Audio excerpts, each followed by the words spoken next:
दोस्तों, अगर आप भी ईशान किशन और अभिषेक शर्मा को बेहतरीन खिलाड़ी मानते हैं तो हमारे इस वीडियो को लाइक जरूर कीजिएगा। दोस्तों, बीसीसीआई ने ठुकराया तो गैरों ने अपनाया। ईशान किशन को अब दुनिया के सबसे बड़े क्रिकेट बोर्ड ने भेजा अपनी टीम में शामिल करने का निमंत्रण। बीसीसीआई को दिया है 440 वोल्ट का झटका। तो आखिर कैसे बीसीसीआई के कॉन्ट्रैक्ट से निकाले जाने के महीनों बाद रातों रात चमकी है ईशान की किस्मत। आखिर कौन से देश ने किशन को अपनी टीम में शामिल करने के लिए लगाया है अपना पूरा जोर? कितने करोड़ रुपए ऑफर हुए हैं उन्हें? कौन सा देश उन्हें अपने साथ खिलाने में इंटरेस्टेड है? सब कुछ तो हम आपको दिखाएंगे ही, लेकिन उससे पहले आपको क्या लगता है कि ईशान किशन, अभिषेक शर्मा और यशस्वी जायसवाल में कौन सबसे बेहतरीन युवा सितारा है? अपनी राय नीचे कमेंट बॉक्स में जरूर बताइएगा। दोस्तों, जहां एक तरफ इंडिया श्रीलंका के बीच T20 और वनडे सीरीज का शुभारंभ बहुत जल्द होने वाला है, तो वहीं इसी बीच अब भारतीय क्रिकेट में भूचाल आ चुका है और इसकी वजह बीसीसीआई की एक बहुत बड़ी पुरानी गलती है, जिसका खामियाजा अब उन्हें महीनों बाद भुगतना पड़ रहा है। जी हां, आपको याद ही होगा कि बीसीसीआई ने जब 2024-25 के लिए सेंट्रल कॉन्ट्रैक्ट का ऐलान किया था, तब इस लिस्ट में भारत के दो सबसे खतरनाक खिलाड़ी को जगह नहीं मिली थी। उन्हें बीसीसीआई से पंगा लेना भारी पड़ गया था। आपको बता दें, साउथ अफ्रीका दौरे से आने के बाद ईशान किशन ने कुछ पर्सनल रीजन और शारीरिक आराम बताकर अपना नाम आगामी सीरीज से वापस ले लिया था, लेकिन बीमारी का बहाना बताने के बाद ईशान किशन कई दफा सोशल मीडिया पर घूमते हुए नजर आए। इतने नहीं, वो अपने दोस्तों के साथ पार्टी करते हुए भी दिखाई दिए थे। इसके बाद तो बीसीसीआई ने उन्हें दोबारा टीम में वापसी करने का मौका नहीं दिया। बीसीसीआई ने उन्हें घरेलू क्रिकेट टूर्नामेंट यानी रणजी ट्रॉफी खेलने के लिए बोला, लेकिन किशन उनकी बातों को नहीं सुन रहे थे।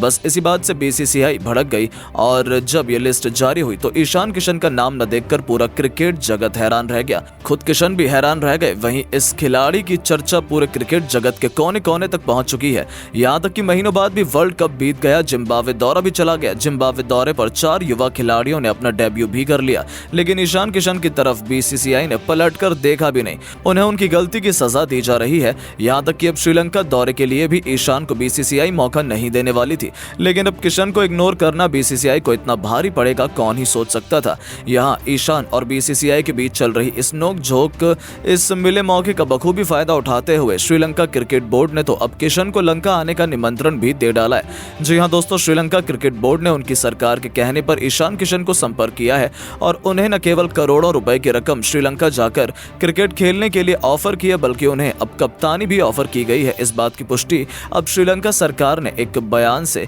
की है, जो कि बहुत तेजी से वायरल हो रहा है। जी हां, लंका क्रिकेट के सरकार से जुड़े एक ऑफिशियल ने बयान देते हुए कहा है कि ईशान किशन जैसे खिलाड़ी यदि हमारी टीम में होते तो वो हमारी क्रिकेट टीम के सीनियर खिलाड़ियों में से एक होते।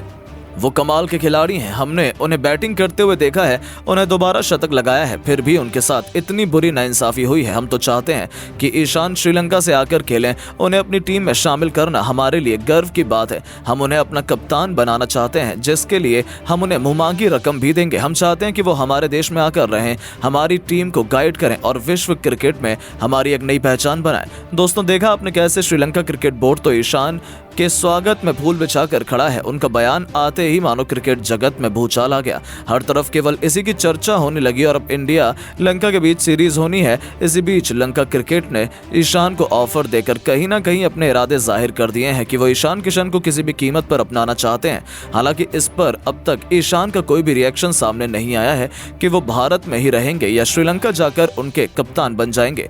लेकिन दोस्तों, अब आपको क्या लगता है कि ईशान किशन को श्रीलंका जाना चाहिए या भारत में ही रहकर खेलना चाहिए? अपनी कीमती राय नीचे कमेंट बॉक्स में जरूर बताएं। दोस्तों, श्रीलंका के खिलाफ पहले T20 मैच में T20 के सरताज रिंकू सिंह ने चौके छक्कों की ऐसी सुनामी लाई, जिसके सामने लंका तो रहम की भीख मांगने लायक भी नहीं रह गई।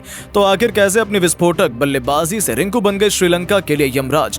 कितनी गेंद में रिंकू ने शतक ठोककर इतिहास के पन्नों को पलट कर रख दिया? कैसे रिंकू बने दुनिया के सबसे तेज शतक जड़ने वाले खिलाड़ी? ताबड़तोड़ चौके छक्कों से सजी उनकी दहशतगर्द बल्लेबाजी का पूरा वीडियो हम आपको दिखाएंगे, लेकिन उससे पहले आपको क्या लगता है कि रिंकू सिंह, अभिषेक शर्मा और शुभमन गिल में कौन सबसे खतरनाक खिलाड़ी है? अपनी राय नीचे कमेंट करके जरूर बताइएगा। दोस्तों, श्रीलंका के खिलाफ 3 मैचों की रोमांचक T20 सीरीज के पहले ही मैच में टीम इंडिया मुश्किल में नजर आ रही थी। लंका को लगा कि वो इस मैच में भारत को पटखनी दे सकते हैं, लेकिन लंका की टीम ने सपने में भी नहीं सोचा था कि रिंकू सिंह मैदान में आते ही पूरे मैच की दशा दिशा ही पलट कर रख देंगे। जी हां, पल्लिकल क्रिकेट स्टेडियम में दोनों टीमें सबसे रोमांचक पहले T20 मैच के लिए तैयार थी। इस मुकाबले में टॉस जीतकर बल्लेबाजी करने उतरे भारतीय पारी ताश के पत्तों की तरह बिखर गई। हमने एक के बाद एक 4 बल्लेबाजों को गवा दिया। हम 100 रनों से पहले ही ऑल आउट होने की कगार पर थे।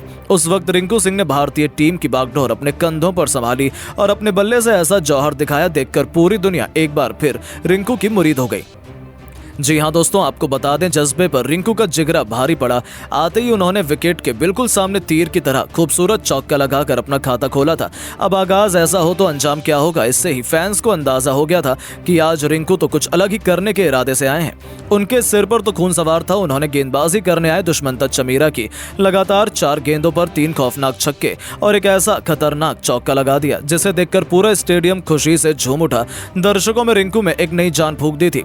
भारतीय खेमे में जीत की उम्मीद ने वापसी कर ली थी, क्योंकि रिंकू सिंह का बल्ला आग उगलने को तैयार हो चुका था। उनका ये ओवर मैच का टर्निंग पॉइंट साबित हुआ और देखते ही देखते उन्होंने टी20 को टी10 बनाते हुए फैंस को सिक्सर किंग युवराज सिंह की याद दिला दी। महज 22 गेंद पर अपना एक और बेमिसाल टी20 इंटरनेशनल अर्धशतक पूरा कर लिया, जिस पर भारतीय टीम से लेकर पूरे स्टेडियम ने खड़े होकर तालियां बजाई। बस फिर क्या था, हर तरफ केवल रिंकू रिंकू ही सुनाई दे रहा था। लंका के कप्तान वारिंदु हसरंगा उन्हें आउट करने का पूरा प्लान तैयार करने में जुटे हुए थे। उन्होंने अपने गेंदबाजों को पास में बुलाया, लंबी बातचीत की। ऐसा लगा कि वो रिंकू को अपने जाल में फंसा लेंगे, लेकिन रिंकू इस मैच में नई छाप छोड़ने के इरादे से उतरे थे। जब रिंकू का बल्ला गरजा तो उनके सामने लंका थर-थर कांप उठी। रिंकू टस से मस होने का नाम नहीं ले रहे थे। चमीरा से लेकर सभी गेंदबाजों की जमकर पिटाई करते हुए रिंकू सिंह अपने शतक की तरफ बढ़ चले थे। इसी दौरान उन्हें आउट करने का एक बड़ा मौका लंका के पास आया।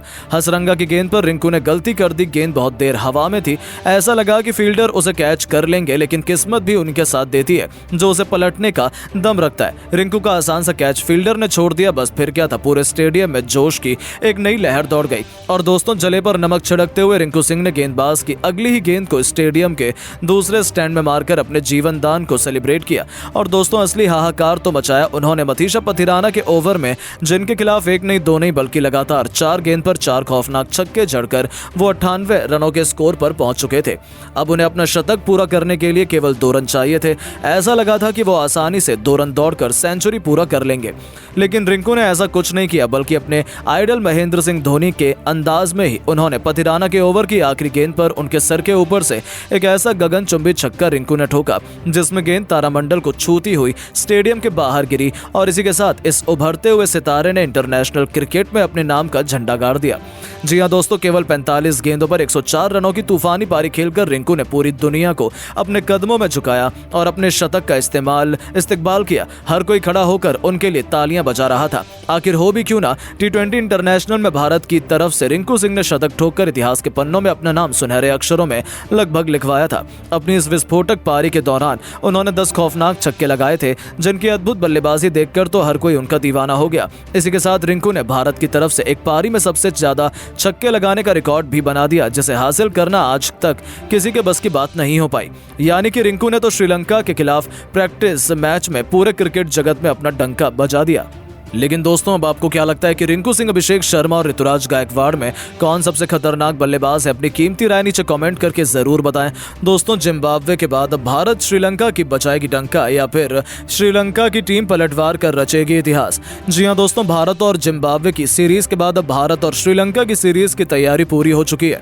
तो आखिरकार भारत और श्रीलंका के बीच में मैच कब और कहां पर होगा, ये तो आपको बताएंगे ही। साथ ही साथ इस मैच से संबंधित आंकड़े, पिच रिपोर्ट, मौसम का हाल और दोनों टीमों की प्लेइंग 11, ये सब कुछ हम आपको इस वीडियो में बताने वाले हैं। तो जानने के लिए इस वीडियो को पूरा एंड तक जरूर देखिएगा। लेकिन उससे पहले आपको क्या लगता है, भारतीय टीम श्रीलंका को सीरीज में हरा पाएगी या फिर नहीं? अपनी राय नीचे कमेंट करके जरूर बताएं।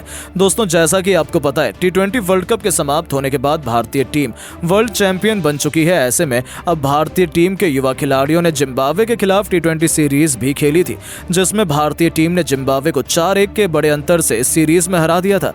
ऐसे में भारतीय टीम को श्रीलंका के खिलाफ टी20 और वनडे सीरीज खेलनी है, जिसके लिए दोनों टीम पूरी तरीके से तैयारी में लग चुकी है।